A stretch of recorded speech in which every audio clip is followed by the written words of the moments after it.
Seja muito bem-vindo ao canal da Igreja CI em Blumenau. Agora você vai assistir uma palavra que pode transformar a sua vida.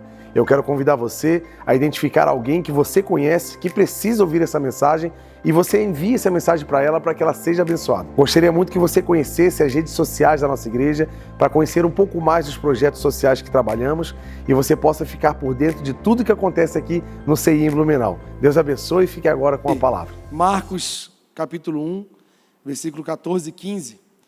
Eu vou continuar Está conectando um pouco desde a mensagem da virada do ano, né, do Celebration, que é o tema do ano, a aliança, que nós falamos aqui. Também no domingo passado eu falei um pouco, alguns temas que vai complementar hoje aqui também. Então fique bem atento em tudo que o Senhor vai falar com a gente hoje, que é muito especial. E hoje vai falar sobre os primeiros passos da nossa aliança com Deus. E é muito importante tocar nesse assunto, porque a aliança que o Senhor tem para nós, ela já é real, ela já está estabelecida. Aonde? Em Cristo Jesus na cruz, morrendo por nós, restabelecendo o relacionamento entre a humanidade e Deus. Essa aliança proposta de Deus para os homens já está pronta. Agora, está em nós essa necessidade de responder a essa aliança com as nossas atitudes. Falei muito sobre isso, principalmente no Celebration, e essa vai ser muita da minha temática durante esse ano, sobre a aliança de Deus com os homens e a aliança dos homens com Deus. Então, de vez em quando, nós vamos tratar esse assunto em especial, e hoje eu vou falar dos primeiros passos dessa aliança que nós vamos ter, e eu vou trabalhar aqui com vocês esse tema. Então, está escrito lá em Marcos 1:14, depois que João, o Batista, foi preso, Jesus foi para Galileia, e lá ele proclamava o Evangelho de Deus. Estava já no seu início de ministério, da pregação do Evangelho, e a pregação dele era o seguinte: o tempo é chegado. Ó, gente, chegou. O reino de Deus está sendo estabelecido aqui na terra. E qual é o apelo que Jesus trouxe para a humanidade ali, para os judeus, para as pessoas que estavam vindo? Arrependam-se e creiam no Evangelho. Está vendo o que ele falou exatamente na sequência certa? Primeiro ele falou assim, ó, o tempo é chegado, o reino de Deus está próximo. O que ele está falando assim? Ó, chegou o tempo da aliança do Senhor com vocês, comigo, com você, com a humanidade. Agora, chegou também o tempo de eu e você estabelecermos essa aliança. Como? Dando o primeiro passo. Qual é o primeiro passo? Arrependimento. Esse é o primeiro passo da nossa aliança com Deus, que eu e você precisamos, urgente, tratar como uma pauta muito importante desse ano, para que eu e você possamos estabelecer uma aliança com o Senhor vivo e eficaz. Você está disposto a estabelecer, amém? Então, o símbolo da aliança de Deus com os homens é o Evangelho. Jesus trouxe o Evangelho. Jesus implantou o Evangelho. E o Evangelho, por sua vez, é Cristo morrendo na cruz, em nosso lugar. Todos nós conhecemos essa história maravilhosa, onde toda condenação foi lançada sobre ele e o castigo que foi colocado sobre ele nos trouxe a paz. Falamos muito sobre isso semana passada. E dessa forma Deus estabeleceu, né, entregando, olha, teve uma atitude, teve um movimento dos céus para a terra. Estão entendendo? Há um movimento. A aliança, ela é um movimento, ela não é um discurso. A aliança, ela é uma atitude materializada. Então Deus se estabeleceu com Jesus. E agora eu preciso dar um passo à frente a essa aliança, para que eu também estabeleça essa aliança.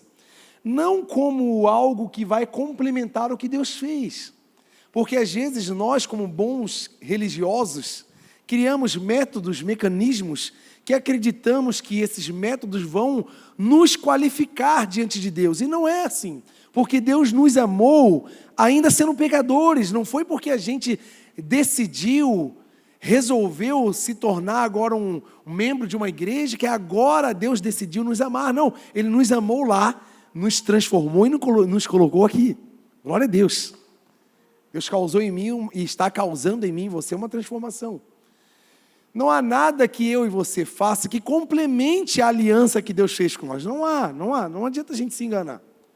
Mas existe um apelo do Senhor, porque quando eu e você damos um passo à frente para estabelecer essa aliança, não é mais sobre o João e Deus, é sobre a humanidade e Deus. Porque quando eu estabeleço uma aliança, eu estou dizendo para Deus, Deus, conta comigo, porque a ordem que o Senhor me deu de ir por todo mundo, pregar o Evangelho a toda criatura, para que todo aquele que nele crê não pereça, mas tenha vida eterna.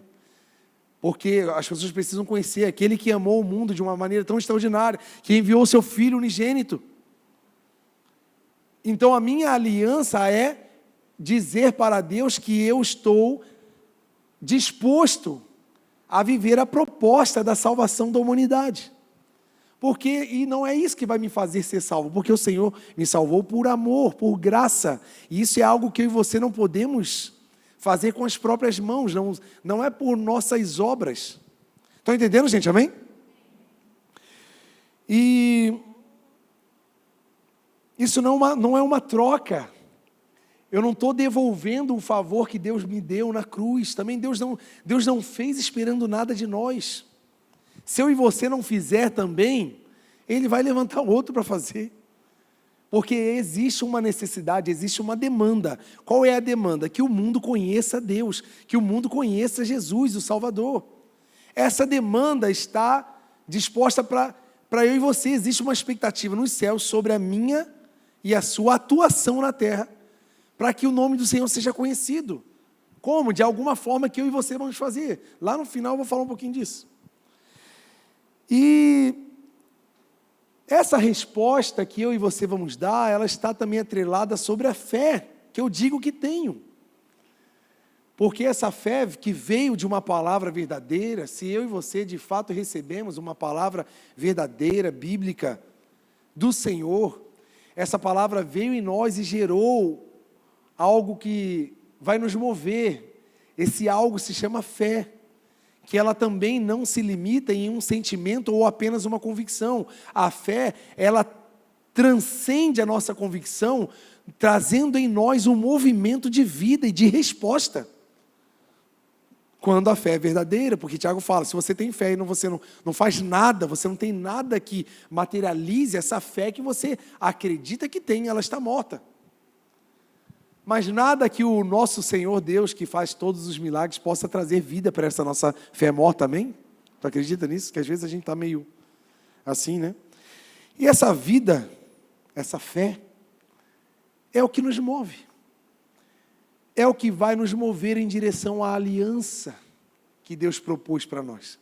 Porque essa aliança não está limitada em nós, mas em nós e através de nós. Estão entendendo, amém? Por isso que eu e você estamos aqui hoje. Porque alguém se permitiu ser usado por Deus para pregar o Evangelho para alguém, que esse alguém pregou para mais alguém, que chegou em alguém da tua família, e esse alguém da tua família pregou para mais alguém e foi se espalhando. E hoje eu e você estamos desfrutando de uma vida em Deus, uma vida se alimentando da palavra, porque alguém foi fazendo o trabalho que deveria ser feito nas outras gerações, e agora chegou a nossa vez, a nossa geração. A nossa chance de mudar o mundo é na nossa geração, é agora. Então a hora de dar uma resposta sobre essa aliança é hoje. E quando damos essa resposta, estamos dizendo a Deus, estou vivo, a fé que eu tenho é verdadeira e ela me traz um movimento. Você quer se movimentar em fé, amém? Glória a Deus. Então a primeira atitude que vai aparecer em mim e em você, dessa aliança que eu e você estamos dispostos a estabelecer com Deus, é uma atitude chamada arrependimento. Porque não tem como nós acessarmos uma vida com Deus sem se arrepender das coisas que nós fazemos ou quem somos. Porque não tem como ver o Senhor, não tem como acessar as coisas de Deus sem entender quem eu sou.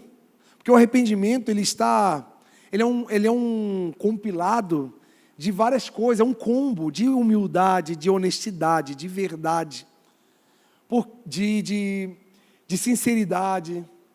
Quando nós não nos arrependemos, ou temos dificuldade de nos arrepender, é porque talvez nós não temos humildade de reconhecer que estamos errados, nós não somos sinceros o bastante para falar verdades sobre nós, então criamos algumas mentiras fofas sobre nós, que não é a verdade, para que a gente mantenha uma aparência agradável a nós mesmos, ou algum sistema religioso que acreditamos.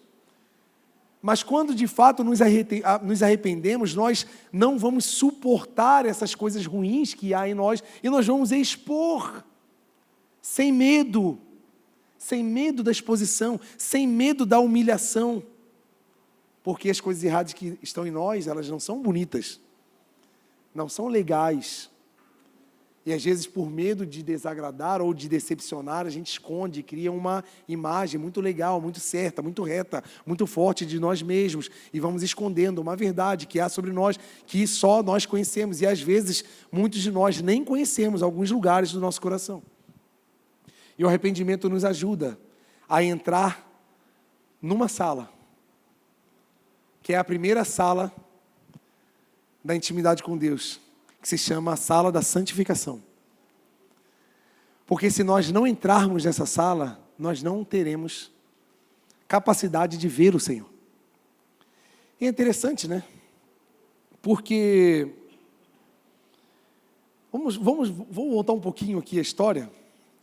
João Batista, que estamos falando aqui do tempo aqui de João Batista, ele estava justamente cumprindo uma missão que foi dada a ele, que era de preparar o solo, preparar as pessoas para receber quem?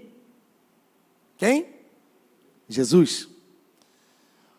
Porque ele precisava causar um movimento de arrependimento nas pessoas, porque o movimento do arrependimento causa em nós a santificação.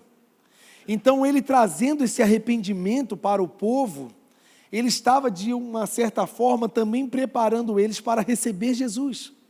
Então a pregação de João era diretamente ao pecado, mas não como apontamento, mas como alinhamento. Então ele falava, né? A igreja de João Batista tinha uma recepcionista, que ela não dava um sorriso e nem apertava a mão e nem dava bem-vindo. Ela falava assim: olá, raça de víbora, tudo bem? Vamos ouvir a palavra do Senhor. Ali o pregador já começou, tu chegou atrasado, parabéns. Era assim, desse jeito, a recepção dessa igreja, né? Não sei se eu e você iríamos ter capacidade de nos manter firmes a uma igreja assim tão direta. Mas era assim. E ele falava assim: você acha mesmo que tem capacidade de fugir da ira que está sobre você? Era esse o discurso de João Batista. Ele era um pregador de uma palavra só. Imagina se você viesse aqui todos os domingos durante o ano de 2026 e eu pregasse a mesma palavra todo domingo. Tu ia suportar, não? Era a palavra de João Batista. Porque ele tinha um lema, um tema para seguir: arrependam-se, porque o rei está chegando. E eu vim para preparar o solo. Qual solo? Não era Israel, não era Judeia, não era Samaria. João Batista não veio para abrir uma church. Ele não veio para abrir um pequeno grupo, um ponto de pregação. Ele não veio para criar milhões de seguidores no perfil que ele tinha.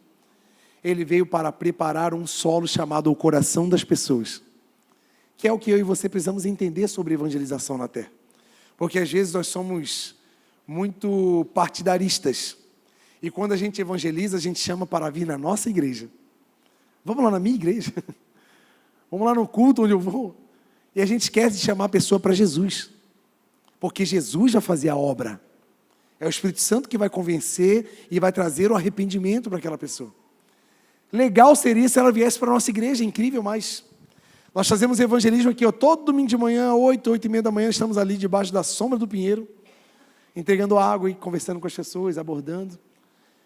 E é muito interessante, porque tem pessoas que querem pagar, porque às vezes a gente acha que o que Deus faz para nós, a gente precisa devolver, a gente precisa pagar. É difícil para nós acreditar que algo tão bom é de graça. E as pessoas recebem uma aguinha cheia de sede, que estão correndo, dando bicicleta. Meu Deus, que sede. Mas quanto é? Não, não é para pagar. Não, mas eu quero ajudar. Não, cara, toma essa água aí, é um carinho para você de Deus. E tem pessoas que também ignoram. Tem pessoas que passam batida assim, eu acho que elas têm medo que a gente envenenou a água, alguma coisa assim. Sei lá, né? Tem pessoas que olham assim, bom dia. A gente dá bom dia, a pessoa nem olha. Tem gente que olha assim, dá aquela olhadinha, não, na volta eu passo. Né? E o Evangelho é a mesma coisa. Ele está aqui disponível a todos. E nós não podemos forçar, nós não podemos criar cerca, fazer mecanismo de obrigação. Jesus nunca obrigou ninguém a nada, ele sempre ofereceu tudo que ele tinha. Se quiser, vem. Tem um preço, tem uma cartilha. Se você quiser, fica tranquilo. Então a gente tem que entender a forma que o Evangelho ele é implantado, né? E João Batista ele abordou soldados romanos, publicanos, pessoas ali que iam para ouvir a sua palavra e elas ficavam incomodadas, né? Causava nelas um incômodo, porque não é sobre apontar o pecado, mas sobre causar um movimento dentro do nosso coração. Esse movimento às vezes não vai nos animar, porque não é sobre coisas boas. Eu queria muito ter um discurso aqui para deixar você animadão, assim, feliz, rindo toda hora. Eu contando umas piadas engraçadas, você rindo, e todo mundo, aquela coisa toda, mas não dá. Geralmente eu venho aqui para desanimar, porque eu venho todo desanimado para cá. Desanimado por quê? Porque a palavra está me confrontando, e está me moendo, e está me colocando num lugar que eu preciso me posicionar urgente. E lógico, não fica só para mim, eu sou um mensageiro, e eu preciso dividir essa mensagem. Aí eu venho com uma expectativa, eu desanimo vocês.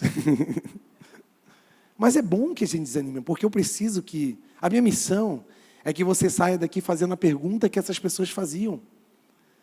E aí, João? Engraçado que é até o meu nome, né? E aí, João, o que a gente faz?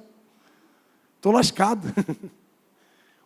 Os soldados, o que a gente faz? Os publicanos, o que a gente faz, cara? Porque às vezes a gente não faz essa pergunta. Porque a gente talvez não está sendo incomodado para fazer. E a gente precisa ser confrontado. Você está disposto a ser confrontado nessa noite? Amém? Gostei do amém desanimado, é desse jeito. E a preocupação de João era justamente implantar esse solo de preparação para a santificação. Olha o que a palavra diz em Hebreus 12, 14. Abre lá. E aqui segue para a gente aonde vai trazer um rumo para a nossa pregação de hoje. A palavra diz assim, busquem a paz com quem?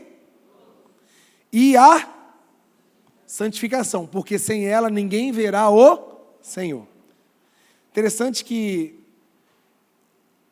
ele deixa claro que existe um caminho, uma sequência, busquem a paz e a santificação. A santificação vem com arrependimento. E o arrependimento vem de algo errado que você fizemos. E interessante que quando João está pregando, as pessoas perguntam, o que a gente tem que fazer, João? Aí ele fala assim, se você tem uma túnica, 2 ou mais, e você encontra alguém que não tem nada, divide, dá uma para ele. E faz a mesma coisa com a comida também, tá? Se você tem 2 sacos de feijão lá, você sabe que alguém não tem, entrega para ele. O que ele está apontando aqui de pecado? Por que ele tocou nesse assunto? Porque eu e você temos uma leve tendência à avareza.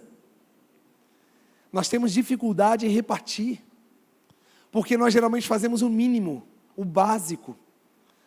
O básico.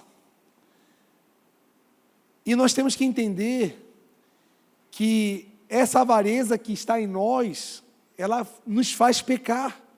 Porque Tiago fala o seguinte, Tiago ele fala assim, abre lá.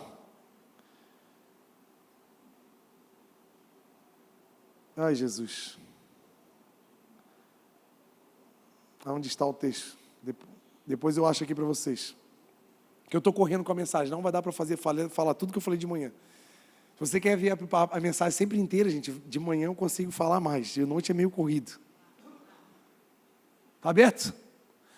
Obrigado. Palmas para o nosso técnico, gente. Poxa. É que eu botei em algum lugar aqui que agora eu não vou achar. Portanto, pense nisso. Se você sabe que deve fazer o bem o bem e não faz, você comete pecado. Porque quando a gente deixa de fazer o bem, o gatilho de não fazer é a avareza, porque a gente tem medo de faltar para a gente. A gente tem medo de repartir, a gente tem medo de... Ai, foi com tanto esforço que eu tenho isso aqui, poxa. E a gente tem medo de repartir o nosso tempo, os nossos bens, os nossos recursos. A gente tem medo. E por não fazer, por avareza, estamos pecando. Então o arrependimento é o quê? Aquele que é avarento, quando ele se arrepende, ele não é mais avarento, ele é o quê? Generoso. Porque o arrependimento não é só parar de fazer o que é errado. E eis aqui uma questão que você precisamos nos atentar. Porque muitos de nós, quando estávamos no mundo e tínhamos uma vida boêmia, né? A gente ia para uma festa, agora eu pago a rodada aqui, é tudo por minha conta. Pá, toca aí na mesa.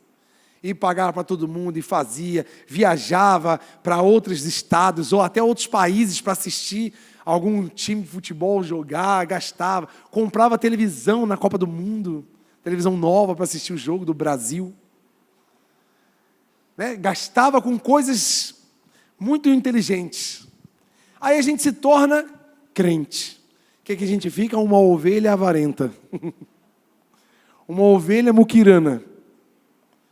A gente não consegue, porque antes a gente gastava dissolutamente, agora é uma retenção de líquido. A gente não entende que o movimento tem que ser o contrário. Antes, poxa, se antes eu fazia, agora que eu estou em Deus eu tenho que fazer mais ainda. Olha para a vida de Paulo, um dos maiores perseguidores dos cristãos da época do mundo. Quando ele encontrou a Cristo, o que ele foi? O maior implantador de igrejas que o mundo antigo conheceu. Então o movimento dele foi avesso, foi realmente o contrário. E às vezes a gente acha que o arrependimento dos nossos pecados, da nossa vida antiga, é só deixar de fazer e ficar uma ovelhinha comportadinha que não faz nada. Deus não chamou eu e você para ficar sem fazer nada. Deus chamou eu e você para ser produtivos no reino de Deus. Ser pessoas relevantes na história da humanidade. Eu e você precisamos tocar a geração que estamos vivendo. Como a palavra diz em Atos, Davi foi sepultado lá e tal, e ele marcou a sua geração. Eu e você precisamos marcar a nossa geração. Porque nós somos chamados para isso. O que ele fala de novo? Aí os publicanos perguntam, e aí, João, o que a gente faz? Aí João fala assim, para de cobrar coisas que não deve, né? Cobre apenas o que é o certo. De que João está falando? Do pecado da corrupção que é em nós. Nós somos facilmente corrompidos por qualquer coisa. Basta estarmos numa situação favorável que a corrupção vai tomar conta do nosso coração. Em qualquer esfera, gente, em qualquer situação. A gente é muito bom para falar de alguém que está em corrupção, mas porque nós não estamos naquela posição para sermos testados bastante para ver se a gente tem capacidade de se corromper ou não. Porque nós temos essa tendência de ser corrompidos. O pecado já está vivo em nós. Então João bate de frente, porque o arrependimento ele vai de encontro. Então aquele que não é mais corrompido, agora ele é uma pessoa reta, uma pessoa séria, uma pessoa que é dela, o que não é, e o que é certo e acabou. Os soldados vêm, e aí? E nós?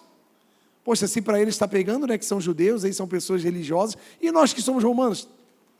O que será de nós? E João fala, vocês têm que parar de ser injustos, parem de praticar extorsão, sejam contentes com o salário de vocês. De que João está falando? Da injustiça que há no ser humano. Nós somos capazes de aplicar a justiça naqueles que não são nossos, mas aqueles que são nossos, nós... Como é que funciona? Tem muita gente que fala assim, né? Bandido bom é bandido morto, né? Mas quando é um filho nosso, Deus o livre, guarde, né? Quando é alguém da nossa família, aí a gente vai, visita, chora, ora, faz de tudo porque a gente ama. Agora, por que o dos outros não tem pena? Por que a gente fala dos outros que não merecem? E por que o nosso merece? Injustiça. Porque o amor é para todos. A bondade de Deus é para todos. A chance de se regenerar é para todos. E nós estamos aqui como chance, como nós vamos lá no presídio aqui de Blumenau, fazer culto lá dentro, a gente leva banda, leva instrumento, leva cantor, leva a Bíblia, leva a pregação, porque lá dentro tem muita gente perdida, mas eles também têm chance de ser regenerados. E quando eu e você atuamos, nós estamos dizendo sim para a aliança que Deus estabeleceu na nossa vida e na vida deles também. Só que a gente, regados de justiça própria, a gente aplica a justiça de um jeito nos outros, em nós a gente aplica de outro jeito. Injustiça que está em nós. Nós somos capazes de criar mecanismos tão duros que nem nós mesmos somos capazes de viver. Somos conhecidos como os antigos fariseus.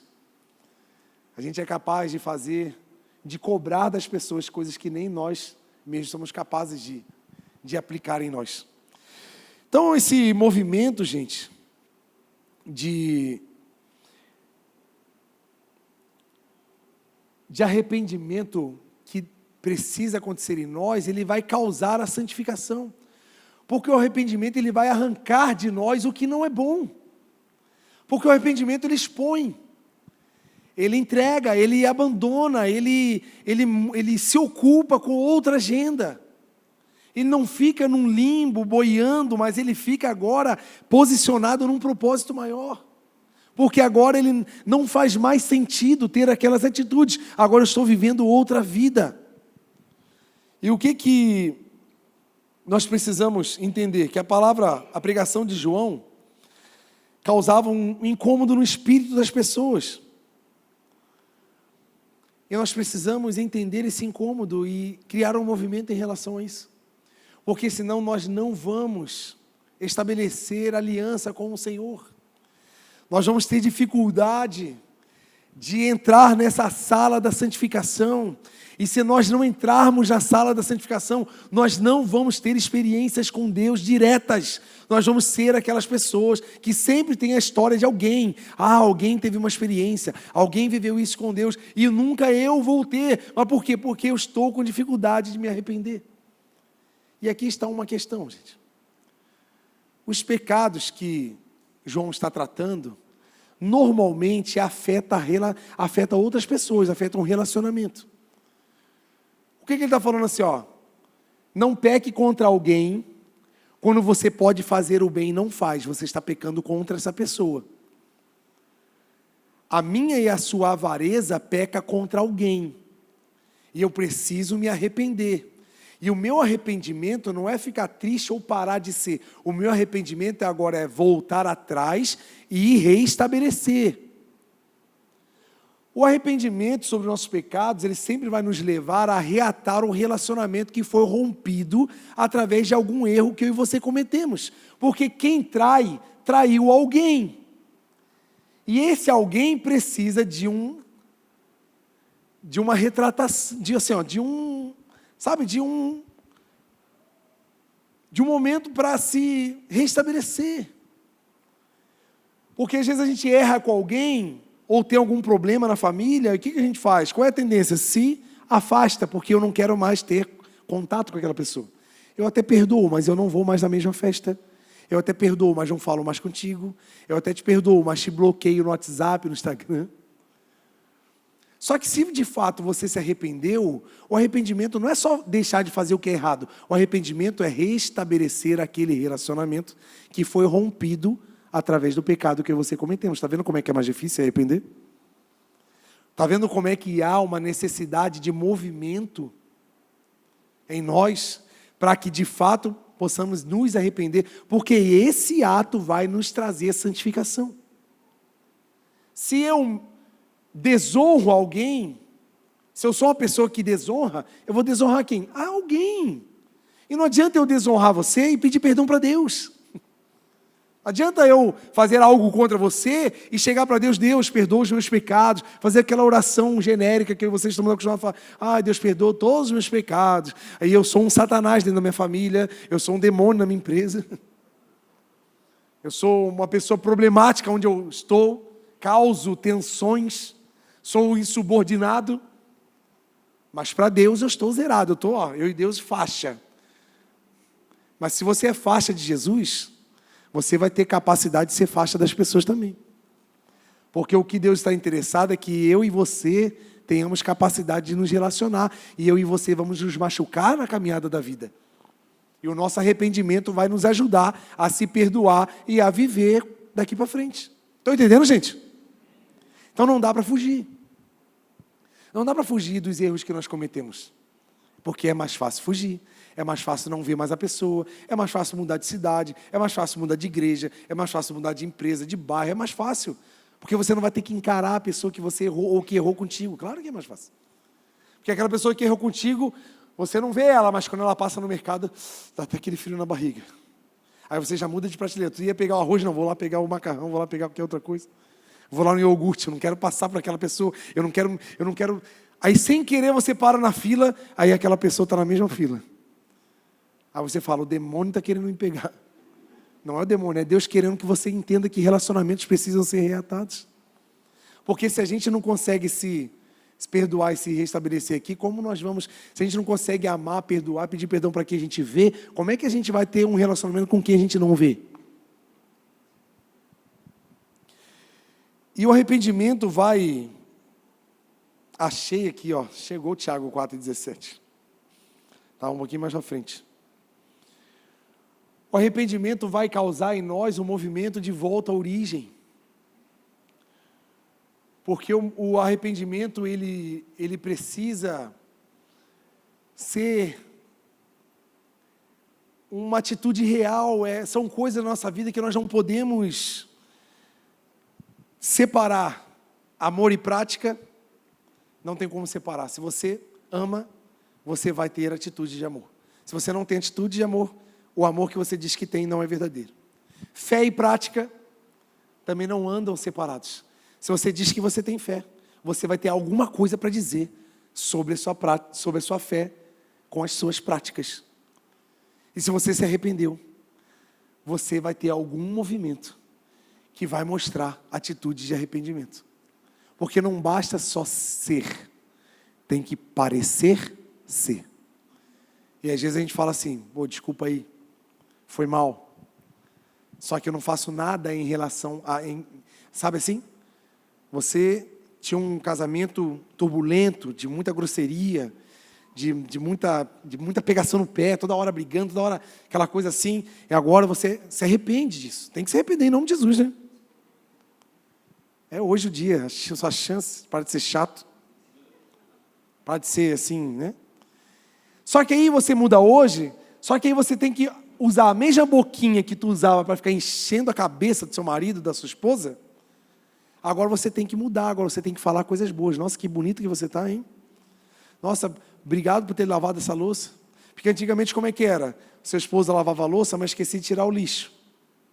Aí ele lavava 550 panelas, 300 pratos, 200 talheres, lavava tudo, secava tudo, esquecia. Aí você chegava tudo brilhando, você... Ih, não tirou o lixo? Poxa, ele fez um monte de coisa, você briga só... A única coisa que ele não fez, tu vai brigar? Mas agora você é arrependida. E você não vai fazer isso. Amém? Amém, mulheres? Olha que amém derrubado. Olha que amém assim. Amém. O velho homem saltando assim para fora das mulheres assim. Amém, mulheres? Amém. Gostei. Ó, os homens estão comigo, hein? Os alfas aí se achando. É isso aí, pastor. Hoje eu vou só defender os homens hoje. Aquele não está aqui para eu defendê-lo. Então a gente precisa, porque a gente sai de um momento como esse de reflexão. Nós precisamos refletir sobre os nossos atos e decidir sobre eles. O problema é que a gente está gastando muito tempo refletindo e não está gastando tempo agindo. E essa ação sobre os nossos defeitos, sobre as nossas debilidades, precisa ser uma pauta levada a sério na nossa vida. Porque ela vai nos levar à sala chamada santidade. E lá eu e você veremos o Senhor. Você quer que a sua família veja o Senhor? Se arrependa primeiro. Para de criticar porque o seu marido é assim, porque a sua esposa é assim, porque os seus filhos são assim. Quem sabe o problema maior da sua casa é você. Só que você só está acostumado a apontar os erros.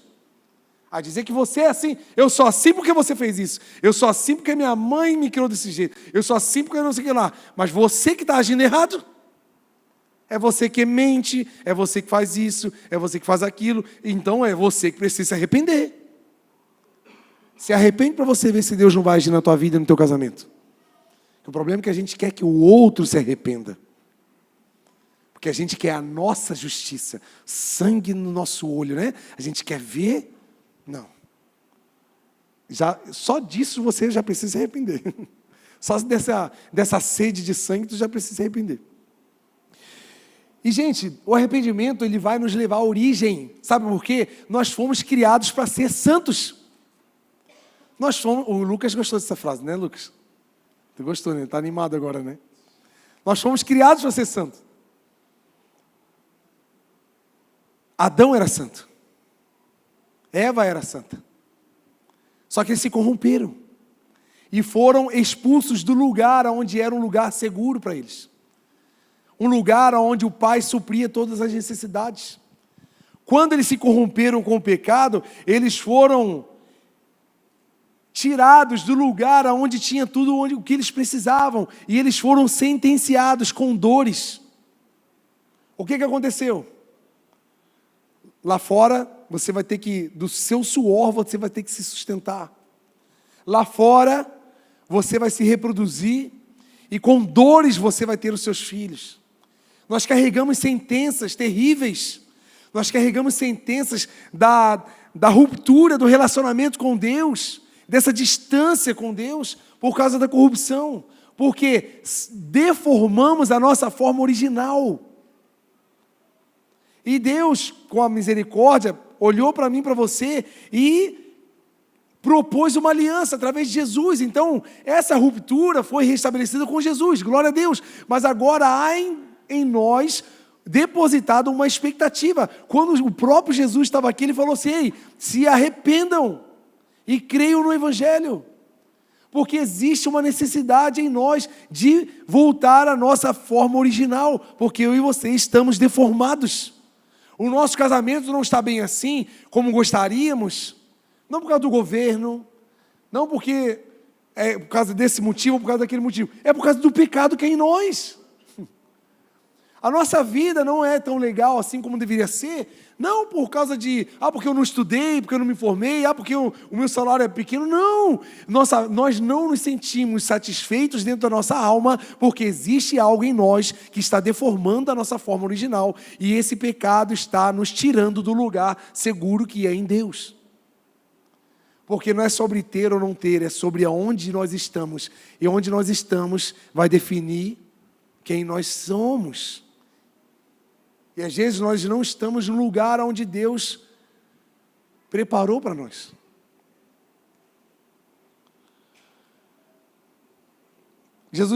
João falava para as multidões: raça de víboras, quem lhes deu a ideia de fugir da ira que se aproxima? Posso falar uma coisa? Existe 2 caminhos. Só tem 2 lugares para eu e você ficar: dentro da casa do Pai ou fora, dentro do jardim do Éden ou fora, dentro da arca ou fora. Só tem 2 lugares. Sim ou não? Faz sentido? O que me dá acesso a algum desses lugares? Porque concorda comigo que o pecado fez a gente sair do jardim? Sim. O pecado fez o filho pródigo sair da casa do pai, sim ou não? Faz sentido? O pecado fez com que as pessoas nem entrassem na arca de Noé, né? Sim ou não? Faz sentido? Então vocês entendem comigo que o arrependimento faria com que eles acessassem esses lugares? Faz sentido? Se as pessoas se arrependessem dos seus pecados, ouvissem a mensagem de Noé, com certeza estariam dentro da arca. Quando o jovem se arrependeu, ele voltou para a casa do pai. Então existe uma proposta do Senhor sobre o primeiro passo que eu e você precisamos dar. Porque sabe qual é o perigo disso, gente? A gente vai viver mais um ano frequentando a igreja sem ver Jesus. A gente vai passar mais um ano participando de todas as programações, servindo em algum ministério, ajudando, me estressando, me desgastando, e não vamos ver Jesus mais um ano. Porque não é sobre fazer, não é sobre se comportar, é sobre se arrepender. Tem muita gente que está muito avançado na vida eclesiástica, mas está muito longe de Deus. Enoque não abriu uma igreja, não fez teologia, não fez curso de batismo, não fez curso ID, não fez curso dos cooperadores, não trabalhou na integração, não fez audição do Allelon. Ele só fazia uma coisa: ele andava com Deus. E às vezes a gente está fazendo tudo, menos andar com Deus. Agora tem uma sentença para você andarmos com Deus: se arrependam. Se arrepender, gente, é algo que só tem um jeito de fazer: com atos de arrependimento. Eu e você precisamos nos arrepender, para que eu e você possamos acessar a aliança que Deus tem para eu e você nesse ano. Não, sabe, a gente não pode criar esse tema como uma promoção. Tipo assim, gente, tem uma aliança. Eu não estou aqui fazendo uma promoção para esse de mercado, né? O ano da aliança, hein? 5 primeiros que chegar vai ter desconto. Não, gente, não é uma promoção da Pitol Calçados. Não é sobre isso. É muito mais sério do que você e eu imaginamos. É sobre eu e você, de uma vez por todas, pararmos de viver uma vida barata. Um cristianismo falso. Um cristianismo de espectador. De clube social.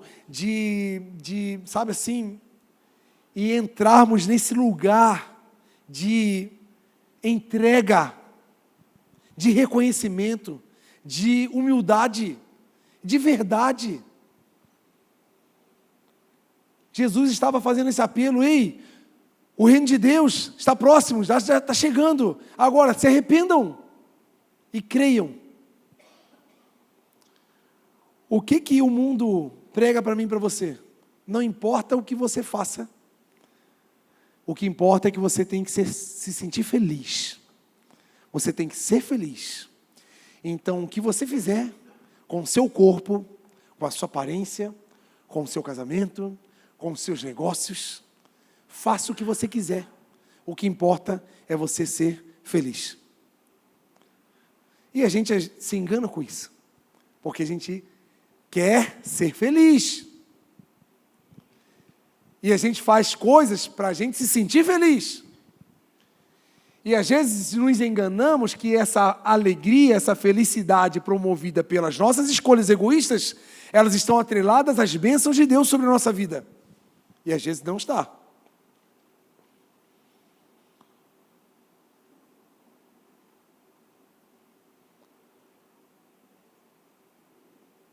E às vezes a gente acha que as coisas boas, que a nossa carne está distraída,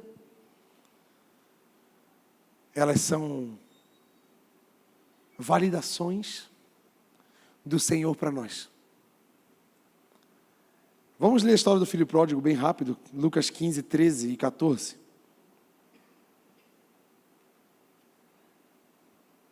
Não muito tempo depois, o filho mais novo reuniu tudo o que tinha. Foi para uma região distante. Olha eu e você. Região distante, para mim e para você, é igual fora dos propósitos de Deus. E lá desperdiçou os seus bens, vivendo desenfreadamente. Sabe o que é desenfreadamente? Para mim e para você, é alimentando as nossas paixões, os nossos desejos pecaminosos. Eu falei sobre isso semana passada. Quando a gente pega os bens que Deus nos dá, né? As bênçãos, os livramentos, e a gente se cansa de uma vidinha normal que a gente está vivendo dentro da casa do Pai, e a gente quer ter aventuras, a gente quer ver coisas legais, a gente quer ter sensações, e essas vontades que nos trazem uma alegria, que todo mundo falando que é legal, a gente vai lá e gasta desenfreadamente, a gente dá lugar para as nossas paixões, e a gente faz o que dá na cabeça. É o que acontece, eu e você. Faz o que está na telha, compra o que quer, faz o que quer. namora do jeito que quiser, faz o que quiser com as pessoas, fala o que quer, ouve o que quer, vê o que quer. Isso é vida, gente. Será que é mesmo sobre o que eu quero? Será que é isso que eu e você confessamos ao Senhor? E sabe qual é o problema? Tem 2 lugares, hein? Tem dentro da casa do Pai, debaixo da sombra do Onipotente, e tem fora. Fora da casa do Pai as coisas acabam. Porque dentro da casa do Pai é o ambiente, é a dimensão da eternidade. Isso aqui é filosófico, né? Dentro da casa do Pai, não é a dimensão finita que nós temos aqui, não é o 24 horas, não depende do que é normal. Dentro da casa do Pai, estamos num ambiente da eternidade, onde não existem impossíveis. Então as coisas não acabam. Agora, fora da casa do Pai, é o mundo, é eu e você fora do propósito. Aí fora do propósito, as coisas acabam. A nossa bênção, a nossa segurança financeira, a nossa saúde, a nossa segurança emocional. Então a gente estava tudo tão bem, então eu estou com vontade de estragar a vida, é assim que a gente faz, né? A gente está tudo tão calmo, tudo tão legal, eu vou inventar alguma coisa para acabar com a minha vida, vou lá. E faço uma escolha de alguém para a minha vida. Ou compro alguma coisa, ou vou para algum lugar, ou faço alguma coisa. E a gente vai lá. E fora da vontade de Deus, depois de ter gasto tudo, porque as coisas acabam fora da presença de Deus, houve uma grande fome naquela região. Sabe por que há grande fome naquela região? Porque fora da vontade de Deus, o mundo é um caos, gente, não tem recurso. Porque dentro da casa do Pai, o Pai alimenta a gente. Não vai faltar, porque Deus provê, né? Deus não é o provedor, sim ou não? Agora, você está na casa do Pai? Não. Se você não está na casa do Pai, não tem provisão. Tem escassez. Por isso que a gente sofre tanto quando a gente sai do propósito. Não é uma ameaça de um Deus vingativo e carente. Se você não ir para a igreja hoje, vou furar o teu pneu, hein?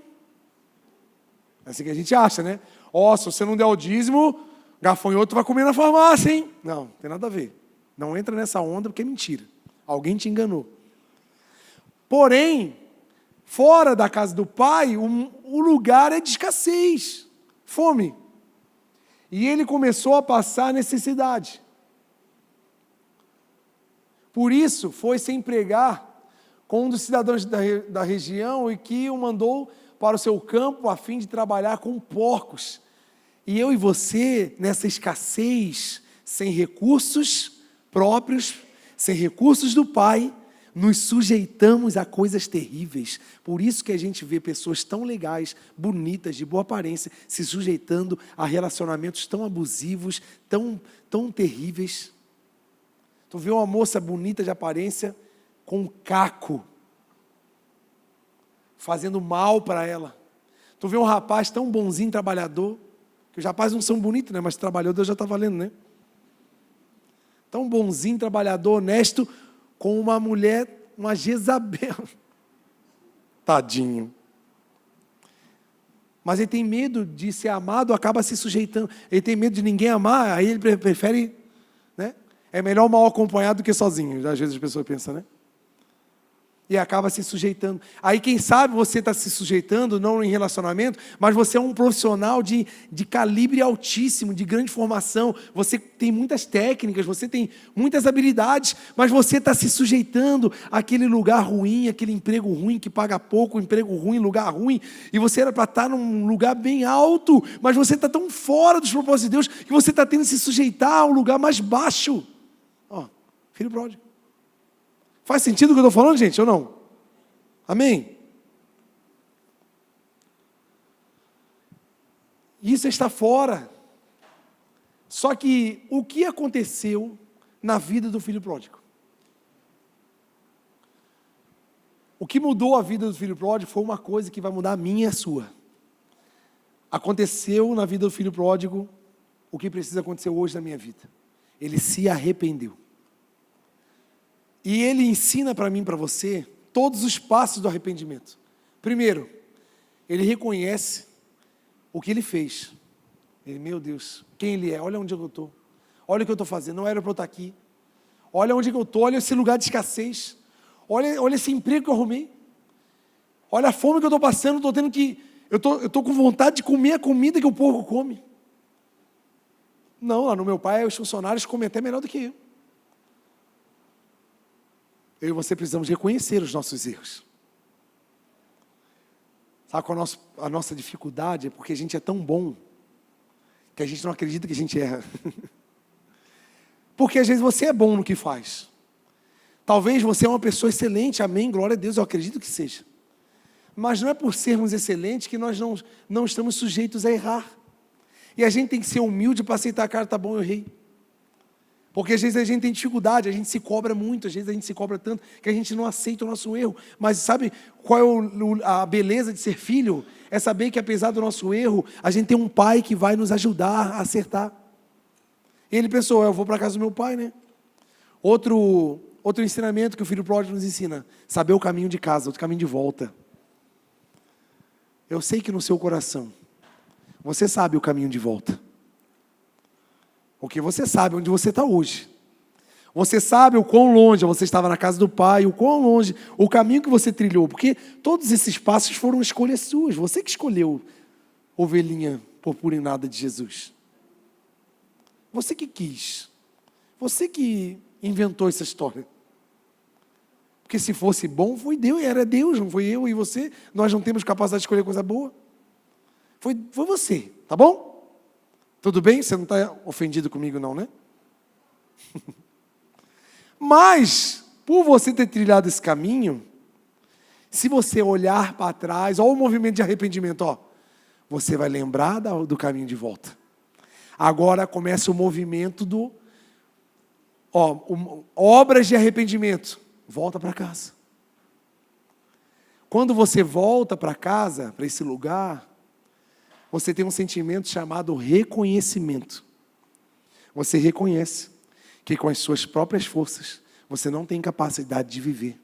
Mas quando você está debaixo da autoridade do Pai, a vida está em você. É reconhecer que sem Deus nós não somos nada. Não é porque eu tenho um diploma, não é porque eu tenho experiência, não é porque eu sou saudável, não é porque eu conheço as pessoas, eu tenho indicação, não. Se não for Deus, eu não consigo nada. Se não for Deus, a minha empresa não é nada. Se não for Deus, o meu casamento não é nada. Se não for Deus, a minha saúde não é nada. É tudo sobre Jesus. Você compreende isso, amém?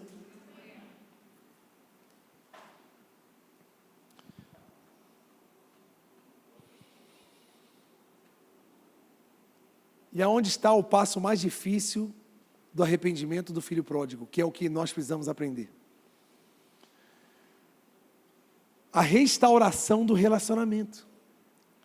Porque quando pecamos, pecamos contra alguém. O filho, ele magoou o pai.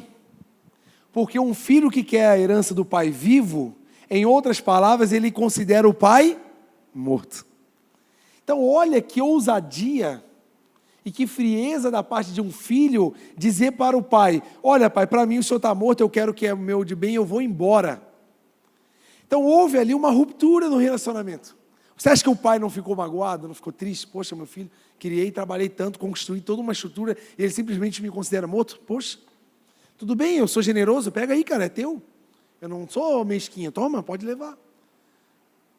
Mas, para que o arrependimento do filho pródigo fosse genuíno e completo, teve que haver o quê? Se fosse eu e você, talvez, voltando para casa, como o próprio filho pródigo falou, eu vou voltar para a casa do meu pai, mas eu não quero voltar para a casa do pai. Se eu for apenas um funcionário, tá de bom tamanho. Essa é a nossa atitude. Porque voltar para casa é voltar e olhar nos olhos do pai, olhar nos olhos do irmão. Pessoas essas que podem até nos julgar e têm até razão, porque o erro foi nosso. Porque às vezes a gente quer entrar na nossa casa de novo e a gente quer entrar por cima, né? Ó, não julgueis para que não sejais julgados, né?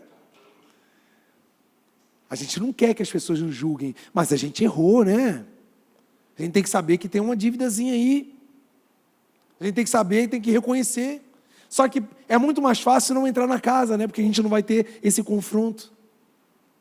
E aí que está a humildade.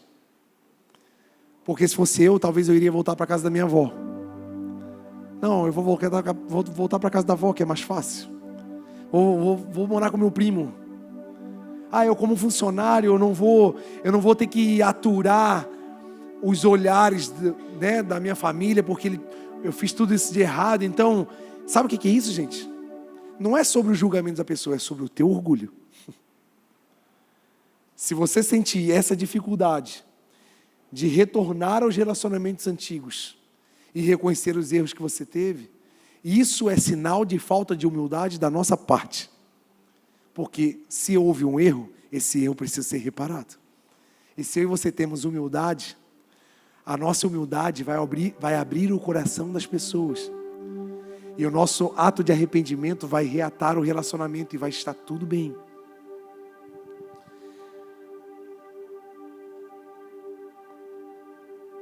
E o apelo para que eu e você possamos viver essa vida é de fato se humilhar, gente.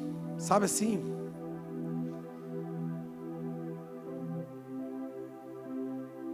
O filho pródigo me ensina isso.